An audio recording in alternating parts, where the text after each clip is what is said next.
오늘은 거룩한 주님의 날로 주일 예배를 하나님 앞에 드립니다. 예배로 초청된 모든 성도님들 각 심령마다 가정마다 하나님의 놀라운 축복의 손길이 오늘 이 예배를 통해서 임하시기를 간절히 축복해 드립니다. 오늘은 특별히 저희 교회가 한 3개월여간 온라인으로 예배드리다가 또 인퍼슨 예배 현장 이 교회에서 예배가 다시 회복되는 주일로 또 함께 드립니다. 오늘 이 시간에 함께 온라인으로 또는 우리 교회에 나와서 현장 예배를 같이 드리시게 될 텐데, 그 예배 현장마다 가정마다 우리 교회에서 드리는 예배마다 서로를 위해서 중보하고 기도하고 또 안전을 위해서 기도하시며 또 하나님의 놀라운 은혜와 은총이 흘러넘치게 되는 오늘 복된 예배의 시간이 온라인 예배 또 오프라인 현장 예배가 될 수 있기를 간절히 기원합니다. 우리 옆에 좌우 사람들과 함께 우리 한번 같이 인사 나누실 수 있기를 바랍니다. 네, 사랑하고 축복합니다. 서로 인사 나누시지요. 네, 사랑하고 축복합니다. 오늘 은혜 많이 받으실 수 있기를 바랍니다. 오늘은 요나 마을 식구들이 영상으로 인사를 나누도록 하겠습니다. 우리 영상이지만은 반가운 얼굴, 기쁨으로 서로 문안하시고 서로 인사 가운데에 서로 중보하며 기도가 있는 축복의 시간 될 수 있기를 바랍니다.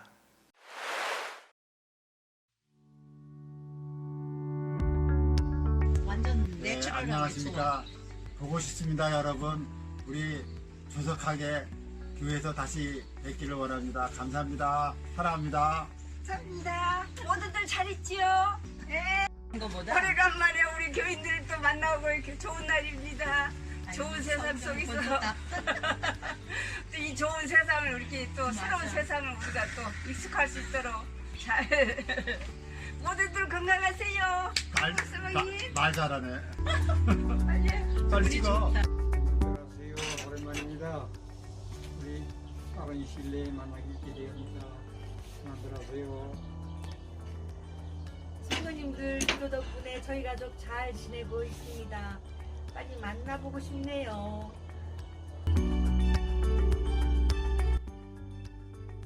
안녕하세요. 요나마을 지명희입니다. 어느 날 아침 잠을 잘 자고 일어났는데 아침에 일어나 보니 완전히 새로운 세상을 만나게 되었습니다. 한 번도 경험해보지 못하고 가보지 못한 길을 매일매일 지내고 있습니다.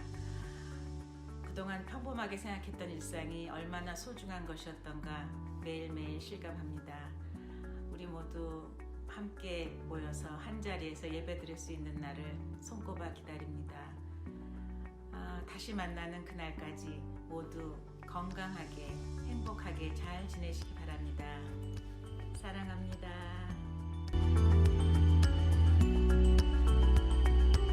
안녕하세요.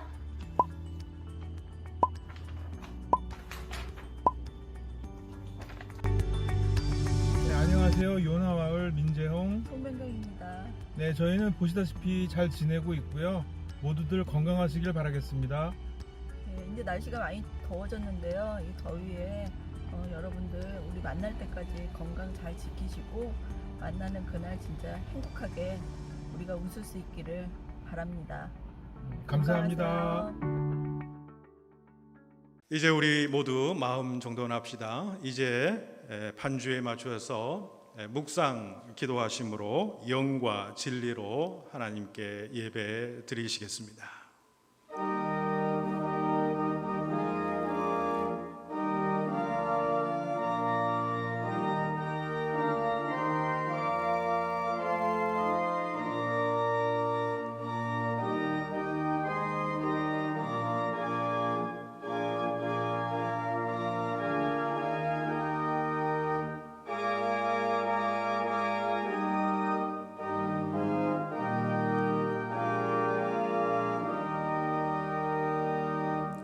여호와의 집 우리 여호와의 성전 곧 우리 하나님의 성전들에 서 있는 너희여 여호와를 찬송하라.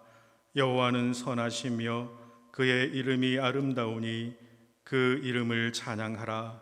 여호와께서 자기를 위하여 야곱 곧 이스라엘을 자기의 특별한 소유로 택하셨음이로다. 아멘. 은혜와 진리가 충만하신 하나님 아버지, 십자가 사랑으로 새 생명을 얻은 저희들이 그 은혜에 응답하며 예배를 올려드립니다. 주여, 예배하는 저희들의 가슴에 십자가의 은혜가 식어지지 않게 하여 주시옵소서. 구원의 감격이 소멸되지 않게 하도록 우리 마음을 지켜 주시옵소서. 오늘도 주님의 빛난 얼굴을 들어 우리에게 비추어 주시고 우리 심령의 새로운 은혜를 충만하게 채워 주시옵소서. 주님 안에서 참된 기쁨과 평안을 누리는 예배가 되기를 소원하오며 예수님의 이름으로 기원하옵나이다. 아멘.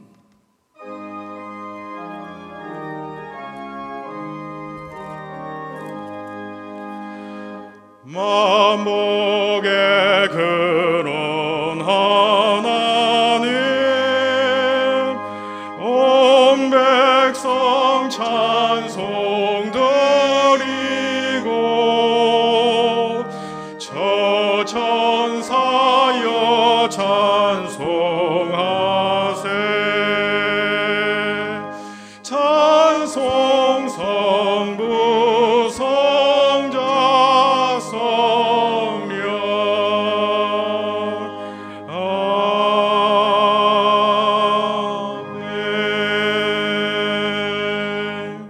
이제 우리 사도신경으로 우리의 신앙을 고백하시겠습니다. 전능하사 천지를 만드신 하나님 아버지를 내가 믿사오며 그 외아들 우리 주 예수 그리스도를 믿사오니 이는 성령으로 잉태하사 동정녀 마리아에게 나시고 본디오 빌라도에게 고난을 받으사 십자가에 못 박혀 죽으시고 장사한 지 사흘 만에 죽은 자 가운데서 다시 살아나시며 하늘에 오르사 전능하신 하나님 우편에 앉아 계시다가 저리로서 산자와 죽은 자를 심판하러 오시리라. 성령을 믿사오며 거룩한 공예와 성도가 서로 교통하는 것과 죄를 사하여 주시는 것과 몸이 다시 사는 것과 영원히 사는 것을 믿사옵나이다. 아멘.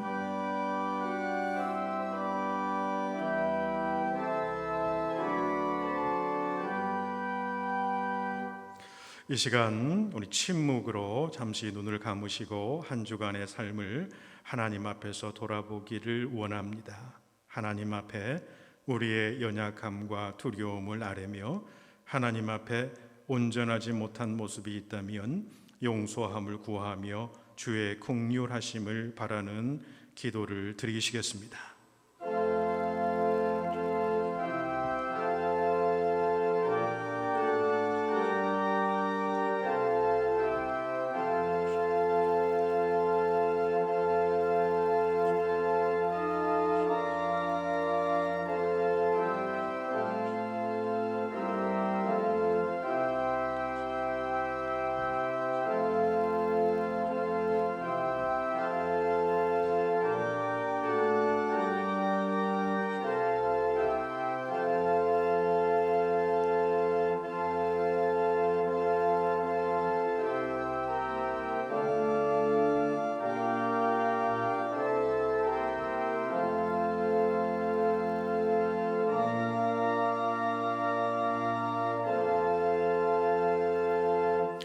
우리를 용서하시는 하나님의 말씀이 여기에 있습니다.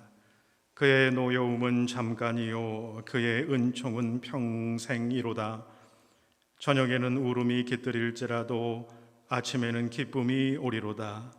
주께서 나의 슬픔이 변하여 내게 춤이 되게 하시며 나의 베옷을 벗기고 기쁨으로 띠우셨나이다. 아멘. 우리 찬송가 246장 부르신 후에 서영근 집사님 대표 기도 인도해 주시겠습니다.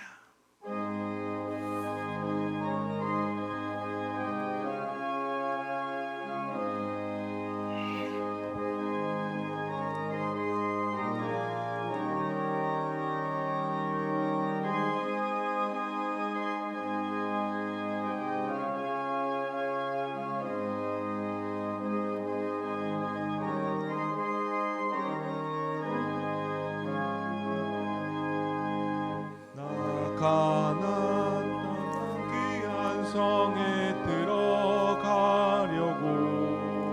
내 무거운 짐 벗어버렸네. 죄 중에 다시 방황할 일 전혀 없으니 저 생명 시냇가에 살겠네. 길이 살겠네. 나 길이 살겠네.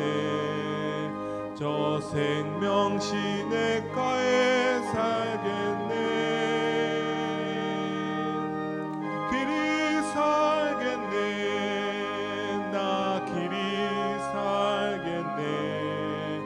저 생명 시냇가에 살겠네.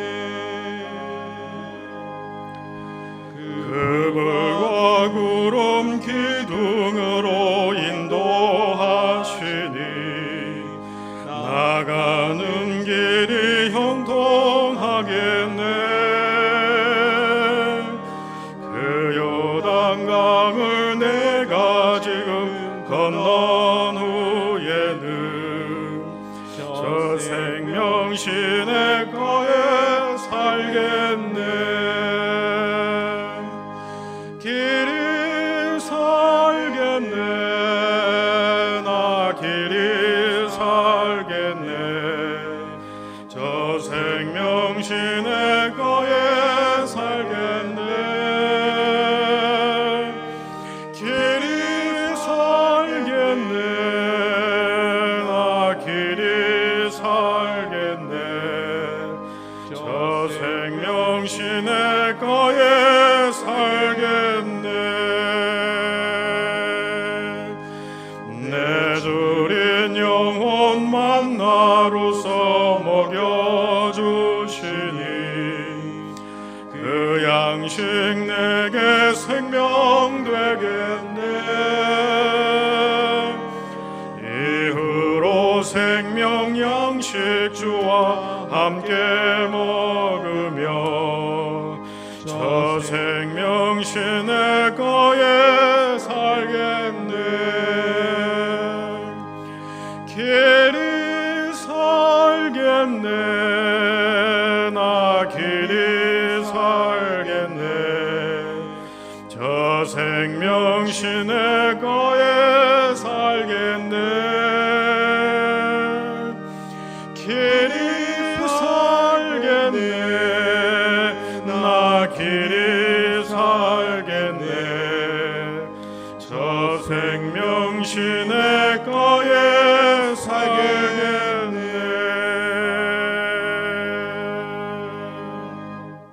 은혜와 긍휼이 많으신 하나님 아버지, 귀한 주일을 맞아 저희들을 불러주시고 함께 모여 예배드리지 못하지만 저희를 구원하시기 위해 자기 몸을 내어주신 예수님의 은혜를 기억하며 드리는 예배를 인하여 감사와 찬양을 하나님께 올려드립니다. 사랑하는 하나님 아버지, 지난 3개월 전에 저희는 코로나 바이러스의 비상사태로 인하여 하나님의 성전에 모이지 못하고 모두가 성전을 떠나 각자의 집에 대피하여 지내는 혼란과 두려움 속에서 생활할 수밖에 없었습니다. 이런 가운데서도 영상 예배를 보며 하나님께 신령과 진정으로 하나님 앞에 나아가게 하신 것을 감사드립니다. 사랑이 많으신 하나님 아버지, 이러한 어려움 가운데서 저희가 희망을 가지기 힘들고 계획하던 바를 이룰 수가 없는 불편함과 답답한 속에서도 살아가던 저희를 기억하여 주시고 그때마다 저희의 구주요 소망이 되신 예수 그리스도 안에서 능히 이길 힘과 능력을 주신 것을 감사드립니다. 은혜가 많으신 하나님 아버지, 저희는 하나님의 명령을 준행하고 하나님의 말씀에 순종할 때 이런 힘든 환경 가운데서도 저희를 일으켜 세우시고 하늘로부터 오는 신령한 복을 주시기를 원하시는 하나님 아버지를 바라봅니다. 저희가 이런 현실보다 모든 역사의 주관자가 되신 하나님께 집중하고 하나님께 돌아가는 신앙을 굳게 세우는 저희들이 되게 도와주시길 간절히 원하옵고 기도드립니다. 사랑하는 하나님 아버지, 이 어려운 환경 속에서도 지혜와 믿음으로 예배를 이루며 이겨내고 계신 세 분의 선교사님과 함께하여 주시고 한국의 많은 교회가 지혜롭게 이겨내어 더욱 복음의 역사가 충만케 하여 주시기를 간절히 기도합니다. 은혜가 많으신 하나님 아버지, 육체의 질병으로 인해 고난을 받는 저희 성도님들을 이 시간 기억하여 주시기를 기도하기 원합니다. 먼저 태세호 장로님 요로 감염으로 인하여 힘든 투병 생활을 하고 계신데 하나님 아버지께서 속히 나음을 주시고 적절한 치료와 회복을 이루어 주시기를 기도합니다. 또한 망막박리로 인하여 어제 수술을 받으시고 회복 중에 있는 김영은 장로님께도 큰 치유의 손길로 온전한 회복의 역사를 이루어 주시기를 간구합니다. 사랑이 많으신 하나님 아버지, 오늘 저희가 드리는 이 예배를 통하여 살아계신 하나님을 만나는 감격과 기쁨으로 저희 내면을 채워주시기를 기도합니다. 무엇보다 하나님의 말씀을 전하실 오항철 담임 목사님께 더욱 성령으로 충만하게 부어주시기를 간구합니다. 그리고 힘든 시기 동안 교회를 자기 몸처럼 섬기시는 목사님과 당의 장로님들께도 더욱 지혜와 믿음을 주시기를 간구합니다. 또한 이 힘든 기간 동안 연로하신 상록회 어르신들과 어린 자녀들의 생명까지도 하나님께서 온전한 인도하신 가운데 지켜주시기를 기도하고 간구합니다. 부족한 저희는 예수님 이름으로 기도드렸습니다. 아멘. 네, 이 시간 우리에게 주신 하나님의 말씀 봉독하겠습니다. 출애굽기 3장 1절에서 12절까지 말씀입니다. 출애굽기 3장 1절에서 12절까지 말씀, 저와 여러분이 한 절씩 우리 교독으로 봉독하시겠습니다. 모세가 그의 장인 미디안 제사장 이드로의 양떼를 치더니 그 떼를 광야 서쪽으로 인도하여 하나님의 산 호렙에 이르매 여호와의 사자가 떨기나무 가운데로부터 나오는 불꽃 안에서 그에게 나타나시니라. 그가 보니 떨기나무에 불이 붙었으나 그 떨기나무가 사라지지 아니하는지라. 이에 모세가 이르되 내가 돌이켜 가서 이 큰 광경을 보리라. 떨기나무가 어찌하여 타지 아니하는고 하니 그때에 여호와께서 그가 보려고 돌이켜 오는 것을 보신지라. 하나님이 떨기나무 가운데서 그를 불러 이르시되 모세야 모세야 하시매 그가 이르되 내가 여기 있나이다 하니 하나님이 이르시되 이리로 가까이 오지 말라. 네가 선 곳은 거룩한 땅이니 내 발에서 신을 벗으라. 또 이르시되 나는 내 조상의 하나님이니 아브라함의 하나님, 이삭의 하나님, 야곱의 하나님이니라. 모세가 하나님 배웠기를 두려워하여 얼굴을 가리매 여호와께서 이르시되 내가 애굽에 있는 내 백성의 고통을 분명히 보고 그들의 감독자로 말미암아 부르짖음을 듣고 그 근심을 알고 내가 내려가서 그들을 애굽인의 손에서 건져내고 그들을 그 땅에서 인도하여 아름답고 광대한 땅, 젖과 꿀이 흐르는 땅, 곧 가나안 족속, 헷 족속, 아모리 족속, 브리스 족속, 히위 족속, 여부스 족속의 지방에 데려가라 하노라. 이제 가라. 이스라엘 자손의 부르짖음이 내게 달하고 애굽 사람이 그들을 괴롭히는 학대도 내가 보았으니 이제 내가 너를 바로에게 보내어 너에게 내 백성 이스라엘 자손을 애굽에서 인도하여 내게 하리라. 모세가 하나님께 아뢰되 내가 누구이기에 바로에게 가며 이스라엘 자손을 애굽에서 인도하여 내리까? 하나님이 이르시되 내가 반드시 너와 함께 있으리라. 내가 그 백성을 애굽에서 인도하여 낸 후에 너희가 이 산에서 하나님을 섬기리니 이것이 내가 너를 보낸 증거니라. 아멘. 이 시간 찬양은 우리 시온 성가대에 지나간 우리 찬양 영상으로 하나님 앞에 찬양 올려 드립니다.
네, 오늘은 내가 반드시 너와 함께 하리라 라고 하는 제목을 가지고 여러분과 함께 은혜의 말씀을 함께 나누고자 합니다.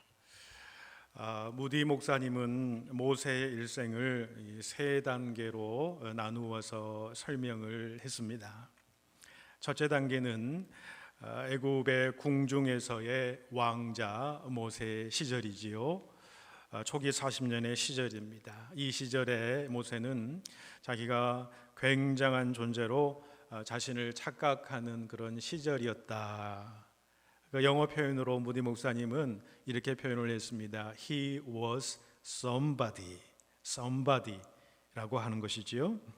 다음 40년 미디안 사막의 목자 모세의 시절이지요. 이 시절은 아무것도 아닌 존재로 자신을 발견하는 그런 시절이었다. 그의 표현대로 He was nobody라고 이렇게 표현을 했고요. 이제 마지막 40년 출애굽으로 부름받은 지도자 모세의 시절이지요. 이 시절은 하나님께만 자신의 존재를 전체를 의탁하는 그런 시절이다. 그래서 모디 목사님은 이렇게 표현을 했습니다. He was God's body.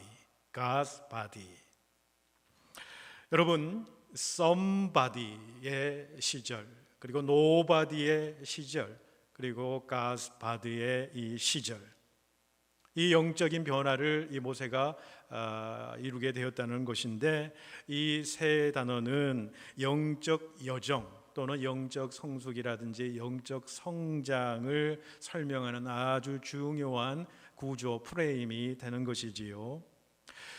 신앙인의 길을 가는 우리는 어쩌면 이 시기를 모두 겪어낸 사람들이다. 그렇게 저는 볼 수 있다고 생각을 합니다.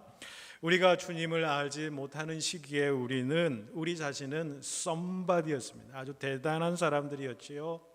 자기 힘을 의지하고 자기 능력을 의지하고 자기의 건강을 의지하고 세상을 의지했던 사람이고, 그런 삶으로 우리가 살아가다가 우리가 주님을 만나고 보니까 주님 없는 인생길을 가던 때는 아무것도 아니었구나, 바로 노바디였구나. 주님을 알게 되니 이전에 내 삶이 깨어지는 삶으로 가는 것이지요. 그래서 자신을 노바디의 삶이라고, 이제 세상을 향해서는 또 자신을 향해서는 부정하는 그런 시기가 우리가 오게 되더라는 것입니다. 그 시기와 더불어서 변화된 것은 무엇이냐? 우리가 주님 안에 거하게 될 때에 우리는 God's body가 되더라는 것입니다. 그런데 여러분, 우리가 더 나아가서 생각할 것은 우리가 신앙을 처음 접할 때뿐만 아니라 우리가 신앙의 여정을 계속해서 해나가는 과정 속에서도 이러한 비슷한 패턴을 우리가 걸을 때가 있다라는 것을 발견하게 됩니다. 우리가 주님을 만난 감격이 있었지요. 그 감격 가운데 살다가 어느덧 보니까 그 감격이 내 삶 속에서 완전히 사라져버리는 것입니다. 기쁨과 평강이 사라져버리지요. 그리고 내 자신 안에 드러나야 될 주님이 드러나지 않고 자꾸 내 자신이 드러나게 되는 것입니다. 그런 시기가 있는데, 그런 시기를 우리는 신앙적인 영적인 somebody의 시기라고 볼 수가 있는 것이죠. 영적 나태함에 빠지거나 혹은 반대로 영적인 교만함과 영적인 자만심에 빠지게 될 때에 내 자신이 드러나는 somebody의 시기를 우리 신앙인들도 겪을 수 있게 되더라는 것이지요. 그러다가 우리 인생길을 가다가 하나님이 사랑하시기 때문에 인생의 복분과 때로는 고난과 원치 않는 어려움을 우리가 당할 때가 있습니다. 우리 힘으로, 우리의 의지로 아무것도 감당할 수 없는 듯한 그 인생의 어려움을 만나게 될 때에 그때 비로소 somebody의 그 신앙이 다시 한번 깨어지게 되더라는 것이지요. 이것이 바로 영적인 노바디의 시기라고 생각을 합니다. 그러면서 다시 한번 깨닫게 되는 것이죠. 우리가 주님 품 안으로 다시 돌아오게 될 때에, 즉 우리가 하나님의 God's body가 될 때에 진정 우리의 인생은 의미가 있고 행복한 인생이로구나 라고 하는 것을 깨닫게 된다라는 것이죠. 그러면서 우리가 하나님께 전적으로 우리 자신을 내어 맡기고 의탁하게 되고, 또 하나님이 주신 사명을 이루는 삶을 살아가게 되더라.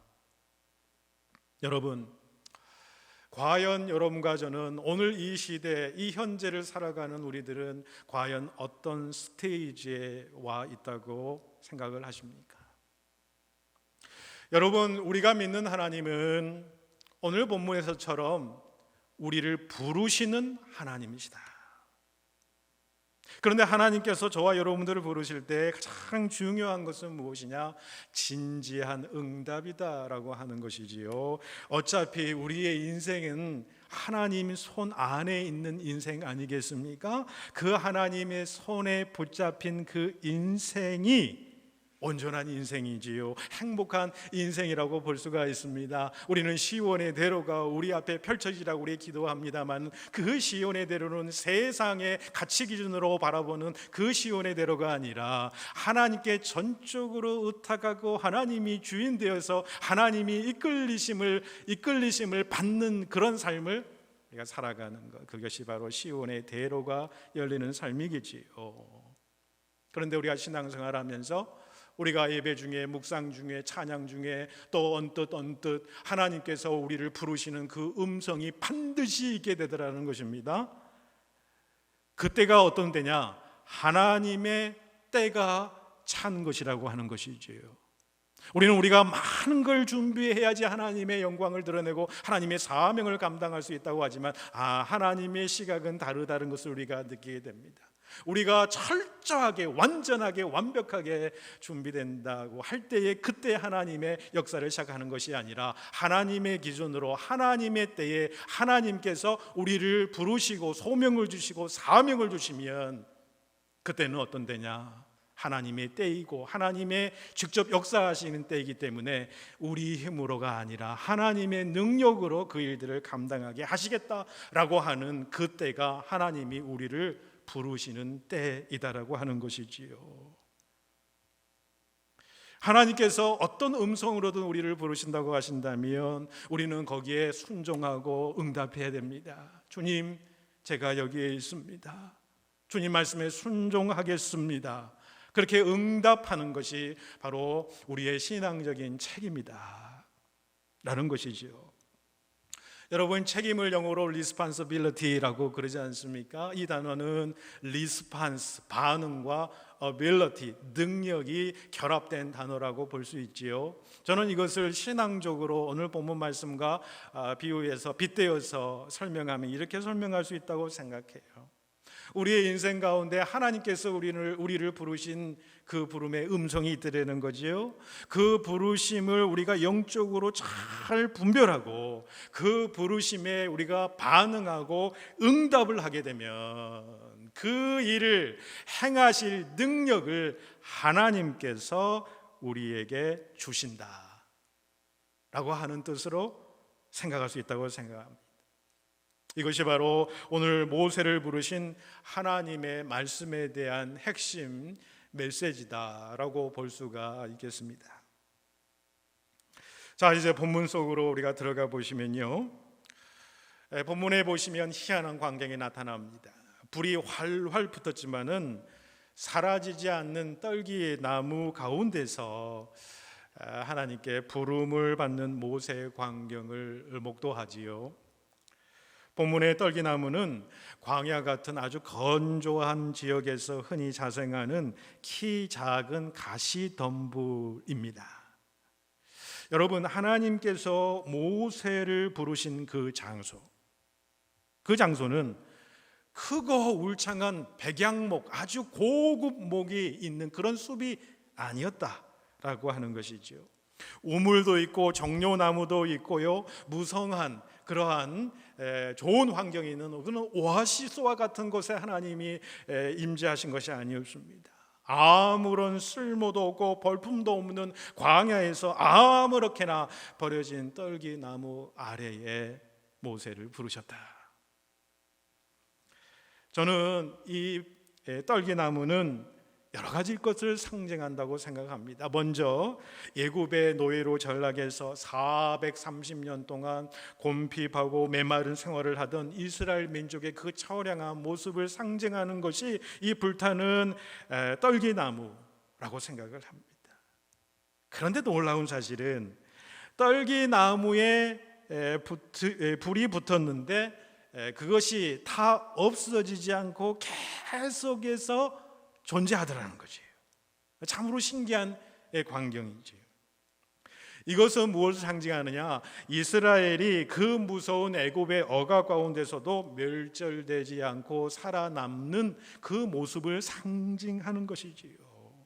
오히려 그들은 핍박을 받으면 받을수록 성경에서는 그들이 더욱 번성하였다라고 기록하고 있지 않습니까? 어떻게 그럴 수가 있었습니까? 다른 거 없습니다. 하나님께서 함께 하셨기 때문에, 하나님께서 그 민족을 쓰시려고 작정하셨고 함께 하셨기 때문이라.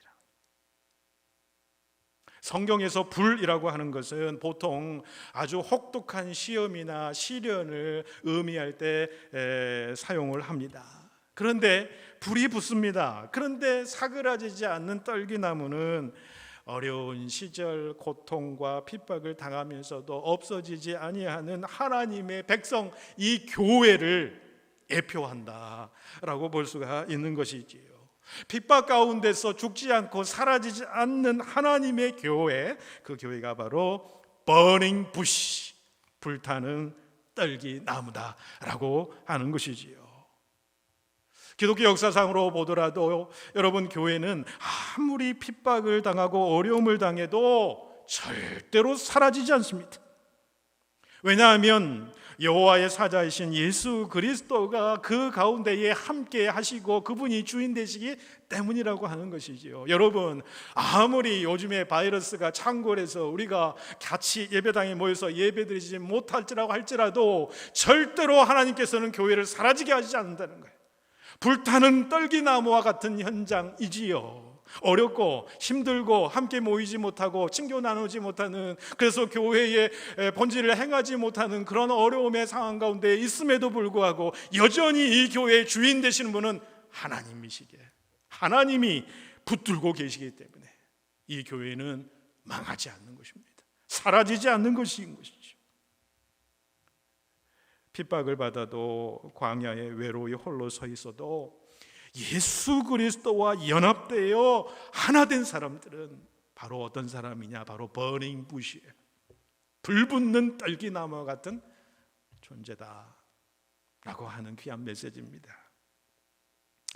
또한 이 떨기나무는 모세의 현재 처지를 상징하는 것이기도 하다고 생각을 합니다. 지금 모세의 모습은 어떻습니까? 광야에서 양치는 목동 생활을 한 지도 벌써 40여 년. 이제 그의 모습은 어떻습니까? 젊은 패기는 다 사라지지 않았겠습니까? 아무짝에도 쓸모없이, 꿈도 소망도 없이 장인 밑에서 양이나 키우며 살아가는 힘없는 늙은이에 불과한 모세의 처지, 그 당시 처지를 상징하는 것이겠습니다. 그런 모세에게 하나님께서 나타나셔서 그 모세의 이름을 불러주시고 회복시켜 주시고 새로운 사명을 부여해 주시고요, 이후에 그 부르심에 응답하여 모세가 이스라엘 백성들을 가나안 땅으로 인도하는 하나님의 대역사를 이루게 된 것을 우리가 보게 됩니다. 지금 여러분의 인생의 형편은 어떻습니까? 힘들고 어려운 상황이지 않습니까? 때로는 누가 나의 처지를 알아줄까? 나를 어떻게 이해해주는 사람이 있을까? 그래서 때로는 지치고 외로운 그런 삶을 살아가고 있지 않습니까? 내 마음의 기쁨이 사라지고 평강이 사라지고 영적인 어떤 방황을 하고 있는 그런 시기에 혹시나도 있습니까? 맡겨진 삶의 무게가 너무나도 어렵고 힘들어서 그저 포기하고 싶은 생각이 요즘 드십니까? 여러분, 기억하실 수 있기를 바랍니다. 이제 곧 사라질 것 같은 불타는 떨기나무와 같은 상황에 처해 있는 우리의 삶의 현장에서 인생길이 너무 힘들고 어려워서 지치고 힘들어할 바로 그때가 하나님을 만나고 그분의 음성을 들을 수 있는 기회가 된다는 것이지요. 믿고 간절한 마음으로 하나님을 전심전력으로 찾고 부르짖는 여러분들 되시기를 축복합니다. 반드시 하나님은 천심전력으로 찾고 부르짖는 자를 외면치 않으시고 만나 주십니다. 사랑하는 누구누구야, 그의 이름을 불러 주실 때 우리는 반드시 회복하게 될 줄로 압니다. 하나님께서 모세에게 부르시면서 하신 말씀 5절을 보십시오. 하나님이 이르시되 이리로 가까이 오지 말라. 내가 선 곳은 거룩한 땅이니 내 발에서 신을 벗으라. 그렇게 말씀하시지요. 신발을 벗으라. 여러 가지 의미가 있겠습니다만은 신발을 벗으라라고 하는 것은 유대인들이 사용하는 은유적인 언어적인 표현이다. 그렇게 얘기를 합니다. 어떤 사람이 나 요즘 생활하기가 삶이 너무 힘들고 고단해 라고 했을 때에 다른 사람들이 뭐라고 하냐면 은유적인 표현으로 그래 신발을 벗고 하나님 앞에 맡기어 그렇게 표현한다라는 거지요. 그러니까 신발을 벗는다는 것은 무슨 의미가 있습니까? 내 생각과 내 의지를 버림을 의미하는 것이지요. 여러분, 위대한 인물이나 신앙인의 인생에는 공통점이 한 가지가 있습니다. 모두가 겪는 공통점이지요. 그것은 그들이 부르심을 받을 때에 모두 자기를 철저히 부정하고 자기 자신을 깨는 그런 경험이 그 가운데 있었다라고 하는 거죠. 여러분, 선지자 이사야의 그 부름의 현장을 보실까요? 그는 왕족 출신이었습니다. 굉장히 학식도 높고 스마트하고 여러 가지 권력을 누릴 수 있는 그런 사람이었죠. 장래가 촉망되는 그런 사람이었습니다. 그러던 그가 어느 날 성전에 들어갔다가 하나님의 신비한 황홀한 은총의 빛을 목격하게 되죠. 그 빛에 비추어진 자기의 자신의 모습을 바라보지요. 그때 그는 그 자신이 얼마나 하나님 앞에 불결한 존재였는가. 지금까지 자신은 썸바디였는데 하나님의 영광의 은혜의 빛이 비치우니까 자기 자신의 내면의 모습이 밝아진 채 드러나서 이제까지 썸바디로 살아왔다면 그것이 아니구나, 나는 하나님 앞에서 노바디구나, 아무것도 아니구나 라고 하는 그런 두려움에 쌓이게 되는 것이지요. 그래야 하나님 앞에 엎드립니다. 바짝 엎드립니다. 그때 천사가 불젓가락을 가지고 그의 입술을 찢었다, 성결하게 했다라는 것이지요. 그 다음에 또 주님의 음성이 들리는 데에 누가 나를 위하여 갈꼬. 주님의 음성이었습니다. 그때 그는 주저하지 않습니다. 주여 나를 보내소서, 주여 나를 보내소서. 하나님께서는 이사야를 사용하시기 전에 부르셔서 먼저 그를 깨끗하게 씻기신 것이다. 여러분, 이것은 신약의 사도 바울도 마찬가지였습니다. 바울이 사도가 되기 전에 얼마나 살기가 등등한 사람이었습니까? 예수 믿는 사람들을 핍박하는 일에 앞장섰던 그런 사람이었지요. 그런데 어느 날 여전히 예수 믿는 사람을 핍박하러 가던 그 다메섹 도중에서 찬란한 빛을 동반한 부활의 주님을 만나게 되지 않습니까? 그 찬란한 빛을 바라보는 순간 그는 깨어질 수밖에 없었습니다. 모든 삶이 부서지게 되는 경험을 하게 됩니다. 그리고 나서 그는 변화받고 사도가 되었다라는 것이지요. 여러분, 신발을 벗으라라고 하는 것은 하나님 앞에서 내 알량한 자존심, 자만감, 교만함을 내어 던져버리라라고 하는 말씀이죠. 하나님 앞에서 겸손한 심령, 하나님 앞에서 온유한 심령, 하나님 앞에서 산산조각난 그 가난한 마음의 상태, 우리의 연약함, 우리의 죄성을 통회하고 자복하는 그런 심령이지. 이 가난한 마음의 영적인 상태가 우리에게 요구된다라고 하는 사실이 무슨 의미입니까? 신발을 벗으라라고 하는 의미죠. 또한 신발을 벗으라고 하는 것은 하나님만이 나의 온전한 주인 되십니다, 나는 그분의 종입니다 라고 하는 그런 뜻일 것입니다. 신발을 벗었다라고 하는 것은 종이라고 하는 의미거든요. 옛날에는요, 종들은 신발을 신지 않고 맨발로 다녔다고 그러는 것이지요. 그러니 하나님 앞에서 신발을 벗으라라고 하는 의미는 이런 고백일 것입니다. 하나님, 당신만이 이제 저의 온전한 삶의 주인 되십니다. 저는 당신의 종입니다 라고 하는 고백이라고 하는 거지요. 여러분, 우리들을 지치게 하는 삶의 무게들은 무엇입니까? 일상적인 삶의 피로, 그 피로가 채워지지 않는, 또 물질의 부족함에서 오는 삶의 무게들이 있을 수 있겠지요. 또 건강에 심각한 문제가 있을 수 있겠지요. 또 알량한 자존감, 자존심의 문제가 있을 수 있고, 앞으로 어떻게 될 수 있으려나 미래를 걱정하는 그 염려가 우리의 삶의 무게를 짓누를 수가 있겠지요. 여러분, 그것이 무엇이든 하나님 앞에서 다 내려놓으시기를 바랍니다. 나는 하나님을 떠나서는 아무것도 할 수가 없습니다. 나의 존재는 모든 것이 하나님의 것입니다. 그리고 하나님의 종입니다. 나의 주가 되신 하나님만 온전히 섬기면서 살겠습니다. 이렇게 고백할 수 있기를 원합니다. 그럴 때 하나님께서 우리 안에 반드시 임재하시고 역사하시고 회복을 일으켜 주시고 새로운 소망과 능력을 주실 줄로 믿습니다. 자, 우리를 부르시는 하나님은 과연 또 어떤 분이십니까? 먼저 본문 6절을 보시면 나는 내 조상의 하나님이니 아브라함의 하나님, 이삭의 하나님, 야곱의 하나님이니라 라고 말씀하지요. 아브라함과 이삭과 야곱을 부르신 하나님, 그리고 그들의 삶을 통해서 하나님이 주신 모든 약속을 다 이루시는 하나님, 그 믿음의 조상들에게 약속하신 것을 이제 모세, 당신 너를 통해서 이제 하나님이 다 이루시겠다. 결국 축복의 통로자 역할을 감당하게 하시겠다. 우리 하나님은 언약에 충실하신 하나님이시거든요. 신실하신 하나님이시거든요. 약속에 성실히 이행하신 하나님, 그 입에서 나온 말씀은 한 말씀도 떨어지지 아니하고 다 이루시는 하나님 아니시냐?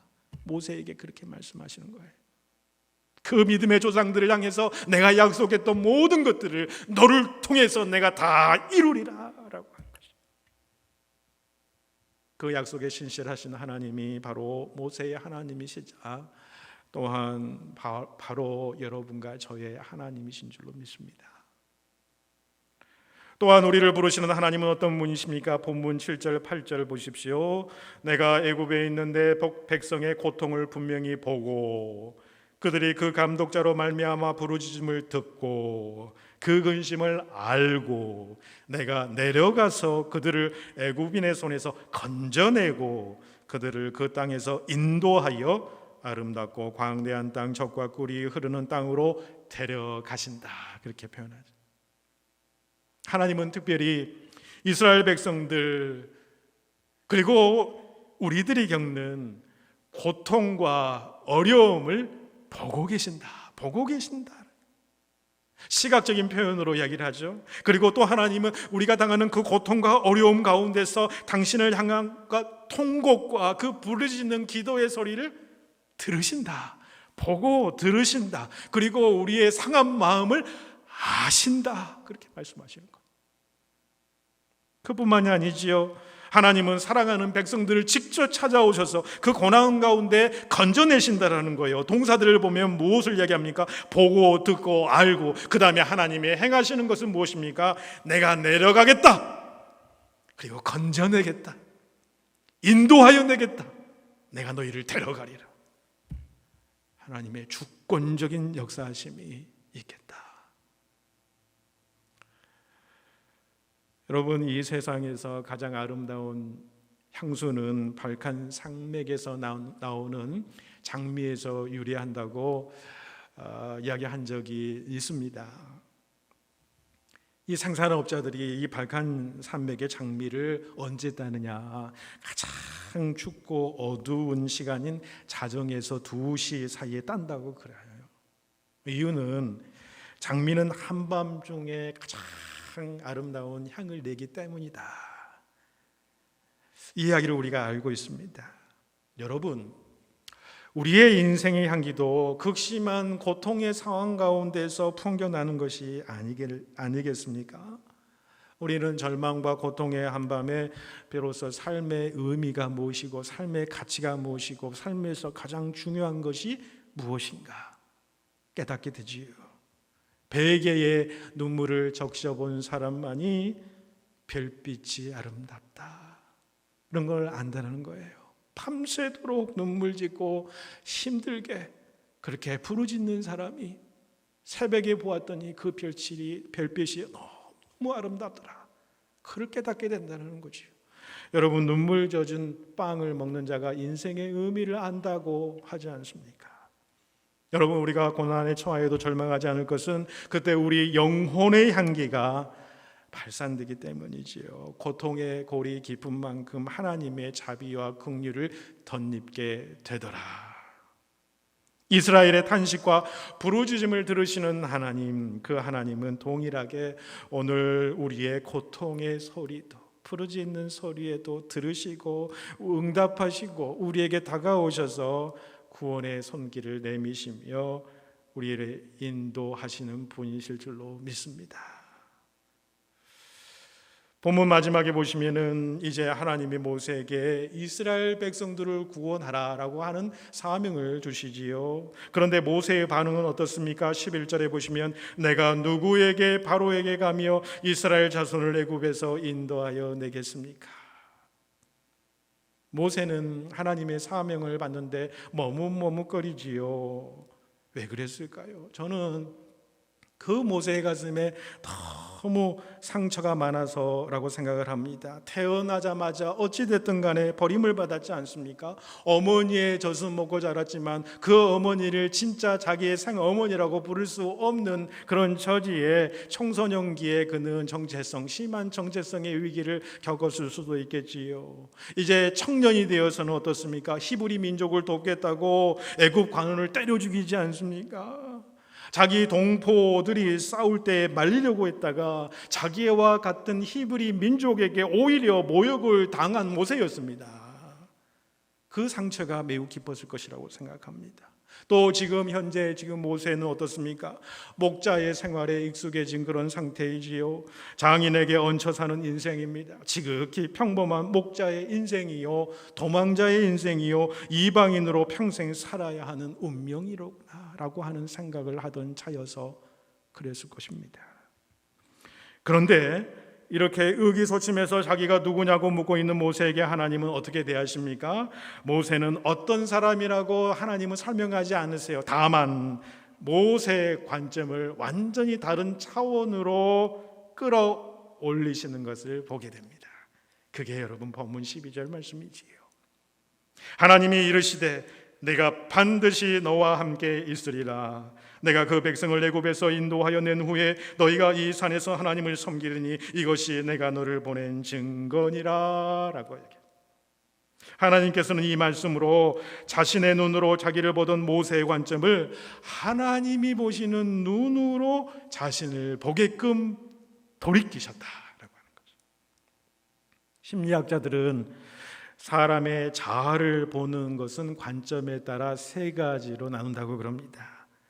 남이 자기 자신을 보는 내가 있고요, 자신이 보는 내 자신이 있고, 진짜 모습 그대로의 참 나의 모습이 있다는 것이지요.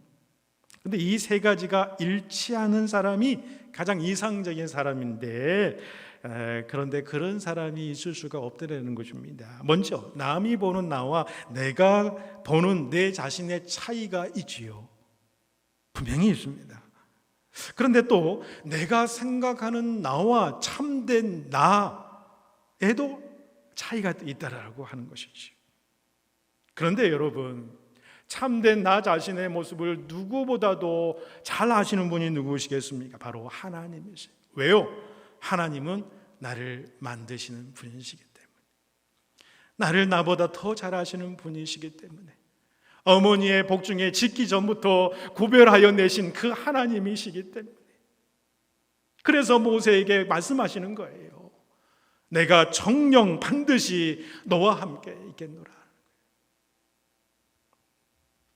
우리 자신만 바라보면 해결점이 없더라는 것이죠. 그런데 하나님이 말씀하시더라는 거예요. 너의 곁에서 너를 창조하고 너를 보내고 너에게 사명을 주신 그 하나님께서 내가 너와 함께 하겠다는. 여러분, 나의 눈으로 나를 바라보지 마시고 하나님이 보시는 눈으로 우리 자신을 바라보실 수 있기를 바랍니다. 그러면 거기서부터 하나님의 사명을 받은 전혀 다른 소중한 자신의 모습을 발견하게 될 줄로 압니다. 참된 자아의 모습은 온전히 하나님 안에서 발견할 수 있습니다. 여전히 문제는 우리 앞에 놓여 있고 높은 벽같이 보이지만은 하나님이 함께 하신다면 넘지 못할 벽은 아니라는 확신이 우리 심령 가운데 생기게 된다는 것이죠. 라 로슈 푸코가 쓴 글에 이런 짧은 이야기가 있습니다. 한 소년이 늘 다니는 길에 널린 많은 그 돌뿌리 때문에 자꾸 넘어지게 돼요. 그래서 그 무릎에는 수많은 상처들이 생기게 되지요. 그 소년은 생각합니다. 어서 빨리 어른이 되어야지. 그런데 언제부턴가는 넘어지는 횟수가 줄어들게 되는 것입니다. 그리고 또 얼마의 시간이 지난 다음에는 거의 넘어지지 않게 되는 것이지요. 그래서 소년은 생각하는 것입니다. 나도 이제 어른이 되었구나. 하지만 소년이 그 진짜 이유를 알게 된 것은 한참이 지난 시절이었습니다. 소년이 다닌 길에 널린 많은 돌뿌리들을 매일같이 치워주는 아버지가 계셨다는 것을 말이지요. 그래서 소년은 생각하는 겁니다. 아버지, 죄송합니다. 저는 혼자 힘으로 자란 줄 알았는데 제 뒤에는 항상 저를 바라보시는 아버지가 계셨습니다. 이런 글이죠. 하나님은 바로 이런 이야기에 나오는 아버지와 같은 분이십니다. 언제나 우리와 동행하시고 우리를 보호해 주시는 하나님이신 줄로 믿으시기를 바랍니다. 여러분, 오늘 주신 말씀을 통해 하나님은 우리에게 말씀하십니다. 주저주저하며 자신감이 없어하고 걱정과 염려에 쌓인 우리들에게 내가 반드시 너와 함께 하겠노라. 여러분, 어떤 형편, 어떤 어려움에 처하든지 하나님이 함께 하시기만 하면 우리는 승리하게 될 줄로 압니다. 사망의 음침한 골짜기를 지날지라도 주와 함께 하시면 우리는 두려울 것이 없는 사람 아닙니까? 악을 골작 빈들 같은 삶 속에서도 여러분 염려 마시기를 바랍니다. 마실 물 없고 취할 것 없는 광야의 삶 속에서도 여러분 낙심 마시기를 바랍니다. 우리는 어떤 존재냐? 버닝 부시, 불타는 떨기나무예요. 어렵고 힘든 시기 가운데서도 불이 붙어 있지만은 절대로 타서 없어지지 아니하는 존재, 바로 하나님이 축복하시는 바로 여러분 성도님들이십니다. 우리를 부르신 하나님께서 반드시 함께 하십니다. 보혜사 성령으로 동행해 주십니다. 우리 곁에서 보호하시고 인도하여 주신 하나님의 임재하심과 역사하심을 믿으시고 각자에게 주신 사명 잘 감당하시는 우리 모든 성도님들 되시기를 주님의 이름으로 축복해 드립니다. 기도 드리시겠습니다. 우리의 작고 세미한 고통까지도 보고 듣고 알고 건져주시는 사랑의 하나님, 연약한 상태 그대로 부르시는 그 하나님의 부르심에 응답하는 저희 모두가 되기를 소원합니다. 하나님 안에서 참된 나의 모습을 발견하고 또 그 자리에서 내가 반드시 너와 함께 하리라는 주의 음성을 듣고 주의 영광을 위해 살아가겠노라고 다짐하는 우리 모든 성도들이 되기를 간절히 소망하오며 우리 주님 예수님의 이름으로 기도 올리옵나이다. 아멘. 네, 이제 우리 찬송가 312장 부르시면서 준비하신 예물 하나님 앞에 드리시겠습니다.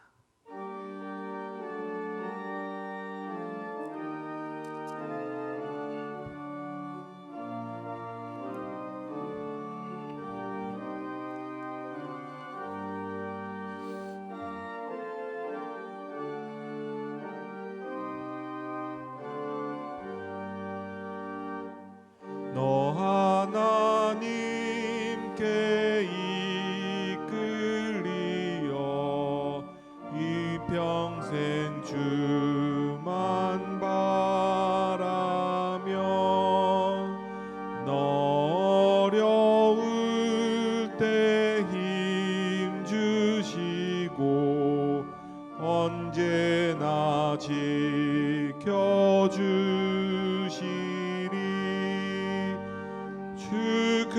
크신 사랑 믿는 자 그 반석 위에 서리라. 너 설레는 맘 가다듬고 희망 중 기다리면서 그네로신 주의 뜻과 사랑에 만족하여라. 우리를 불러주신 주 마음의 소원 아신다. 주 찬양하고 기도하며 내 본분 힘써다하라. 주 약속하신 모든 은혜 내게서 이루어지리라. 참되고 의지하는 자 주께서 기억하시니.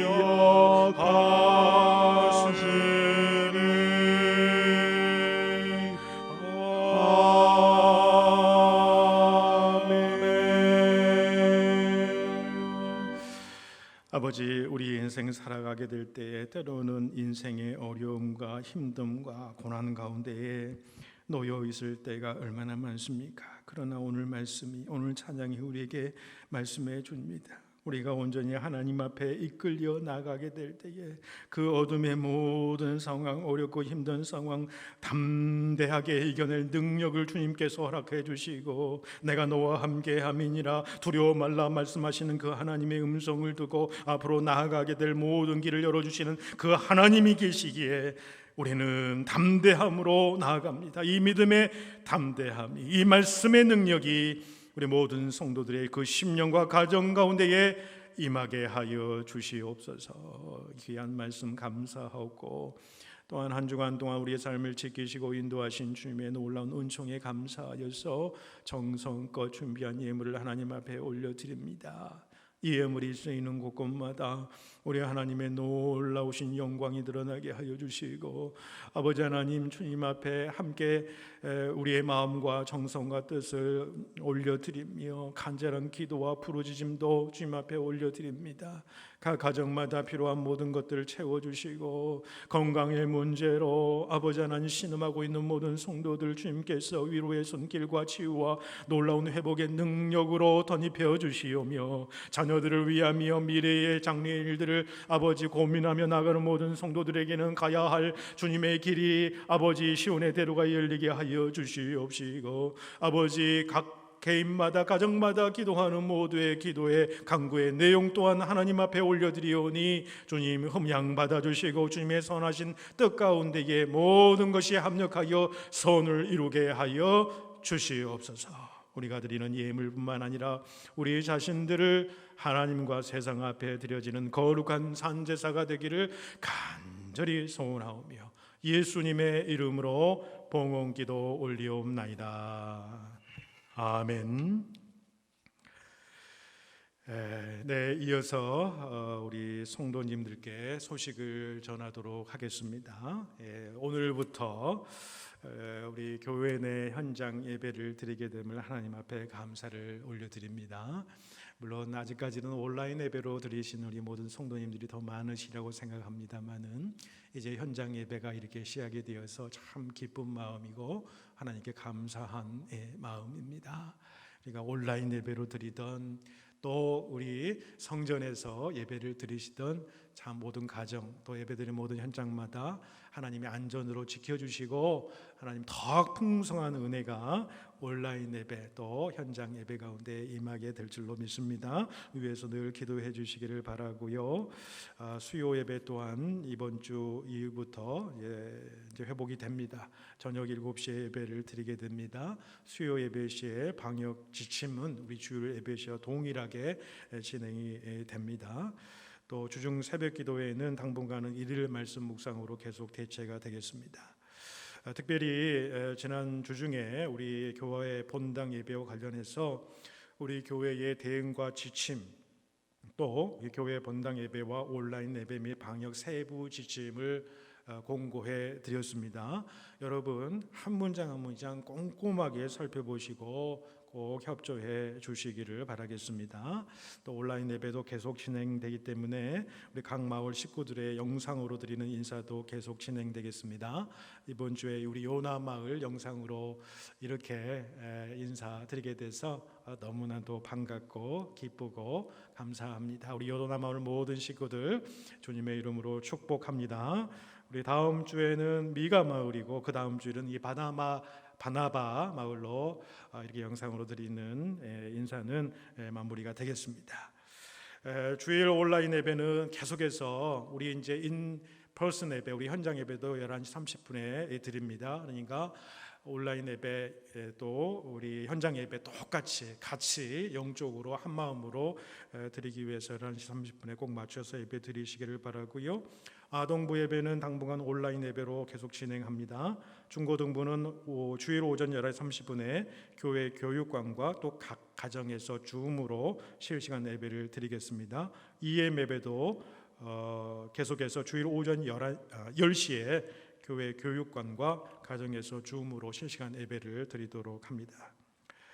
현장 예배와 온라인 예배가 진행되는 동안 헌금은 현장 예배 시에 직접 드리실 수 있고 또 계속해서 우리 교회 이트랜스포로 보내시거나 체크로 하시면 되겠습니다. 이번 주 말씀 묵상 야고보서 계속 이어집니다. 매일 말씀으로 승리하시기를 바라고요. 비상사태나 긴급한 일이 있으면 언제든지 연락해 주시면 감사하겠습니다. 우리 최태호 장로님 특별히 치료와 회복을 위해서 여러분 기도해 주시기를 바랍니다. 여러 가지 검사를 맡았습니다만은 여러 가지 문제는 없고 이제 요로 감염증 때문에 후유증이 좀 많이 심하신 상태고 많이 연약해져 있는 그런 상태입니다. 그래서 지금 여러분의 기도가 계속적으로 필요로 합니다. 우리 최태호 장로님 위해서 또 간호하시는 김수자 권사님을 위해서 여러분 계속해서 기도해 주시길 바랍니다. 안종숙 권사님 계속해서 기도해 주시고 우리 김영원 장로님은 망막이 떨어져 나가는 것 때문에 눈 수술을 6월 12일 날 하셨고 수술이 잘 되었습니다. 이제 집에서 회복 중에 있으셔야 되고 한 10여일간은 이제 계속 침대에 누워 있으셔야 하는 그런 기간입니다. 여러분 온전한 회복이 빨리 이루어질 수 있도록 함께 기도해 주시면 감사하겠습니다.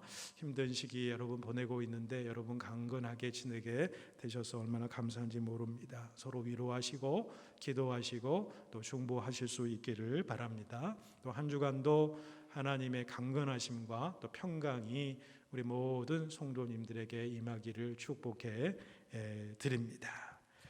네, 이제 우리 모두 결단 찬송 하나님 앞에 드리시겠습니다.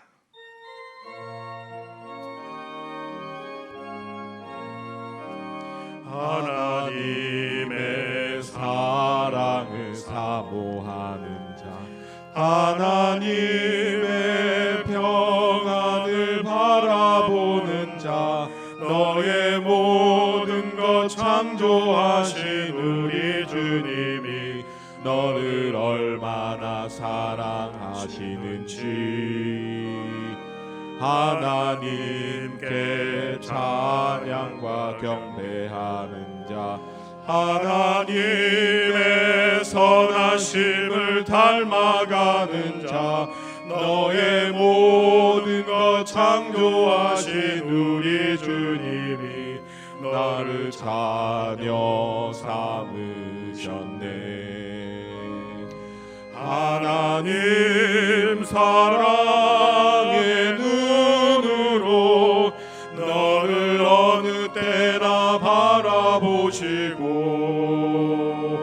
하나님 인자한 귀로서 언제나 너에게 기울이시니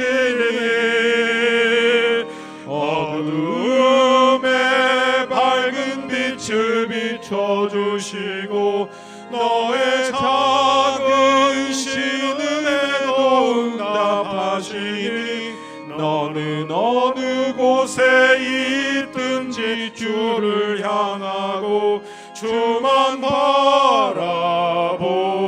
바라볼지라 주만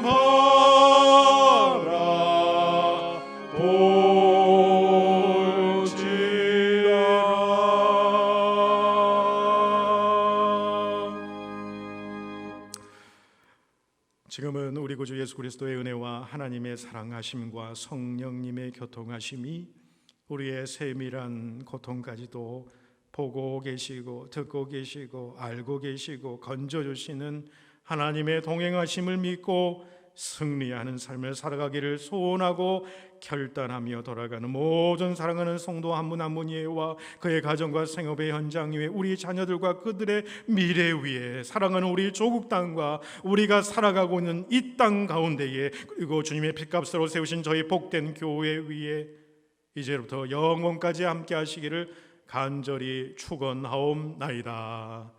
아멘.